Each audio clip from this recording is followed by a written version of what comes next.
everybody? ABC 10's Sean Cunningham and Lina Washington back with you. It's been a long time.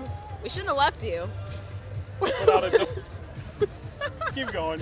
We're fine. Without a dope vid to step to, but we are Step back. two. We got the classic court here. The Royal Blues are out here at Golden One Center as the Kings prepare to face the Portland Trail Blazers for the second time in this young season. By the way, so much better than that the Royal Blue is so much better than the powder blue from last year. I can't stand that. That is your opinion. I don't mind the powders as much, but you can't go wrong with the color scheme of Royal Blue. I will red say and this: white. at any point in the history of the Kings franchises, they both were terrible wearing that color. So it's not necessarily a jinx or a blessing to rock any of those themes. So we'll see if the Kings can get a little miracle today, because they are without two of their top draft picks in the last 3 years. As we reported on Monday, we were supposed to hear from DeAaron Foxs, I should say, during Monday's practice media availability.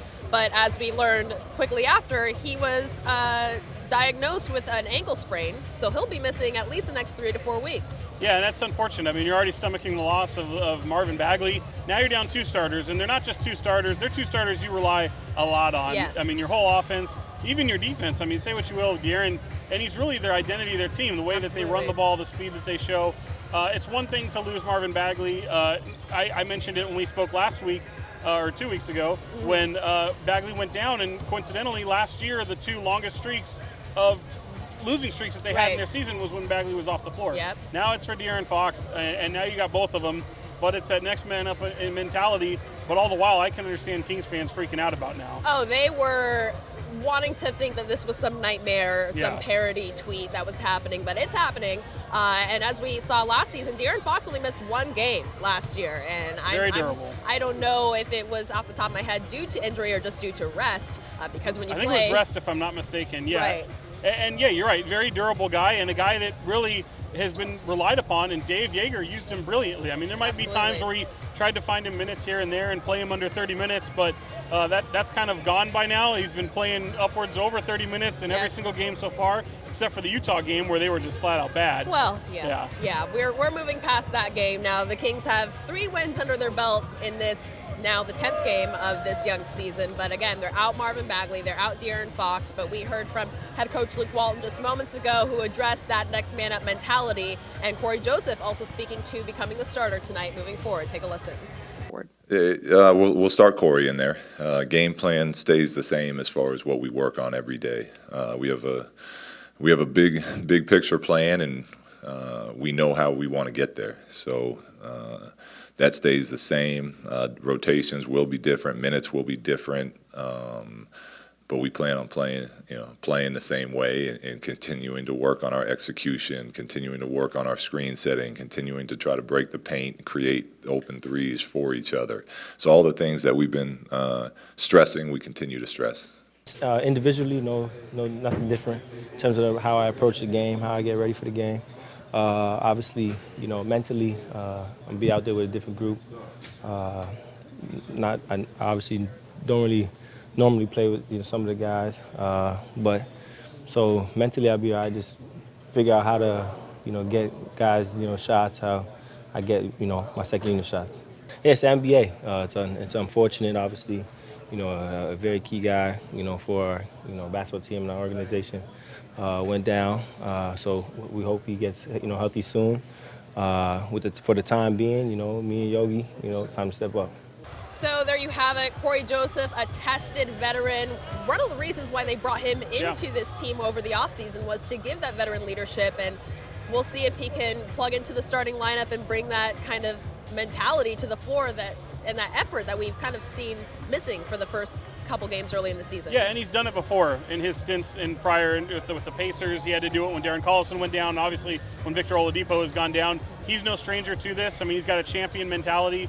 And the other thing is, when we're talking about Fox and how durable he is, Corey Joseph is that guy too. He's incredibly durable. He's played in every game in NBA seasons before, 82 plus. So he's a guy that can step into this. He's not looking at it as, and he can't, right? He can't think of this as that they're on a decline. Right. He has to look at it as this is a monumentous opportunity for some of these guys that are really waiting for it. And you heard from him right there. I mean, it's interesting. He knows what a starting role feels like. It just kind of is unfortunate that he's got to come out here and chase Damian Lillard around. Oh, now, man. Don't make no mistake, the Kings haven't played since Friday. they've had days to work with this, and granted, the Fox injury just happened the other day, or just yesterday, Right. so it is a little bit fresh and a little bit new, but these guys are well rested right now. Portland played in between those games, and Dame dropped 60 on Friday. So in a loss, though. In a losing effort. So I can't wait to see. I think the Kings are going to be up for this test. It's really how do they sustain and survive going forward beyond tonight. And for them, they've got 3 of their next 4 at home. That's a good thing. They've got the Lakers, the first place Lakers, waiting for them in LA on Friday. So. The NBA comes at you quick, and no one feels sorry for you except for maybe your own fan base. Right, and we look at the schedule. There's no kind of respite, I guess. Maybe that East Coast road trip, as we saw them respond so well, playing Toronto tough in that loss, but still winning 2 of their 3 on that first East Coast road trip. But they're, as you mentioned, facing LeBron and the Lakers. Then Boston comes to town on Sunday, and then you have the Suns, who embarrassed them in the season opener, and they've been a surprising team, almost like what the Kings were last season. They're like a 3 or 4 seed right now if the playoffs were to start today without DeAndre Ayton. Not me. Look at us. Yeah. Yeah, that's incredible. But, I mean, it was weird, too. We were waiting for DeAaron Foxs in the locker room. I don't think we're going to be able to speak to him today. But we did notice 2 big steel crutches and a walking boot just sitting there on the floor. Didn't get a chance to see him. I think he's getting treatment. But, I mean, you really got to feel for him. How they stomach this? How can they go forward? They just have to survive. I mean, if they can keep roughly at 500 in the absence of 2 of these guys, and maybe you roll the dice a little bit and hope you get Marvin Bagley back a little earlier than you may have hoped. He's certainly looking like he's ready to go. Sure. The guy practically played with that broken finger in that loss to the Suns. He absolutely did, and I didn't notice that anything was really wrong until in the locker room I noticed his right hand was wrapped in a huge bag of ice, and then turns out later it was that fractured thumb. And the best thing about that was you didn't have surgery, so he's something that hopefully, if everything goes right, he might be able to have. He might be able to crack the rotation here within the next week. I know Kings fans are hoping for that because they're going to need, if you're not going to have Fox, you're definitely going to need him back. Absolutely. And as we heard from Luke Walton earlier today, Dwayne Dedmon will also be playing tonight. He was one of those kind of banged up players in recent days, but another guy that we haven't seen throughout the regular season so far up until Friday, and that win in Atlanta, was Harry Giles. He played 7 minutes, looked pretty good, and I'm sure that he's waiting to get out here on this court and touch the floor for the first time in front of his Kings fans who love him so much. He's a fan favorite. He's a fan favorite. He might be the most popular King. I mean, really, just the way he engages with that fan base, especially on social media. People are excited. He's an instant spark plug. I mean, I was saying about Rashawn Holmes, who probably still behind. No, he's gone now. He's out of here. He was right behind us, and I was saying he's an instant fan favorite because of that energy. That's all these fans want. Oh, I mean, you look at the lineage of fans that draw the attention to their star, to not only the star player, but the ones that bring the energy, the hustle. Guys like Michael Yogi Stewart back in the day, Michael the Animal Smith. Now you got Rashawn Holmes. Guys like Harry Giles. Look, there's something that you notice about them right away when they're on the floor. Other guys might be out on the floor 20 minutes and you don't remember even seeing them on the the court. Those guys are a lot different. Harry's kind of that guy, and now he gets to earn it. I mean, they didn't pick up his option. That's a very surprising move. They're kind of competing against themselves now, especially if they do what they're expecting him to do, which is go out, show that he can last, show that he can be healthy, and show that he can earn a contract. So Harry, of course, part of that second unit that had a pretty good day in Atlanta as well. We'll see if they're able to kind of pick up the slack here at home against this Trailblazers team that is pretty deep. And this is the time for Harry to come in. I mean, you don't have Bagley, and obviously Rashawn Holmes is playing well, but we identified him as like the guy, look, Nemanja Bjelica, he extends the floor. He's a guy that you can rely on for three-point shooting. The guy you have to look at and say, Dwayne Dedmon, I'm taking your minutes. And certainly with him out of the starting rotation right now, battling a little bit of a sprained knee, this is your opportunity. He needs to go out there and seize. It's up to Luke Walton to see how he fits him in. And again, those 7 minutes, you noticed him right off the bat. Luke Walton said there's no minutes restriction for him. Right. So they're going to go out and they're going to look for him to produce. It's just, can he get on the floor? Can he produce quality minutes when he's out there? Yeah, well, we will see. Tip-off is set for just a few moments from now here in Sacramento. But again, the Kings will travel to LA to face LeBron, Anthony Davis, and the Lakers, who, I mean, I guess they're pretty much the front runner to win a title this year, aren't they?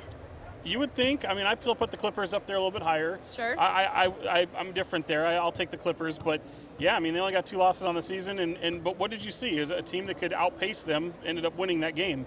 And talking about the Raptors, Raptors are the quickest team in the league right now, and they're playing well even without Kawhi Leonard right now. So that's I don't think a lot of people. Now, granted, you're in the East; it's a little bit easier right now, but I don't think people thought that they'd be the top team in the East right now. Right.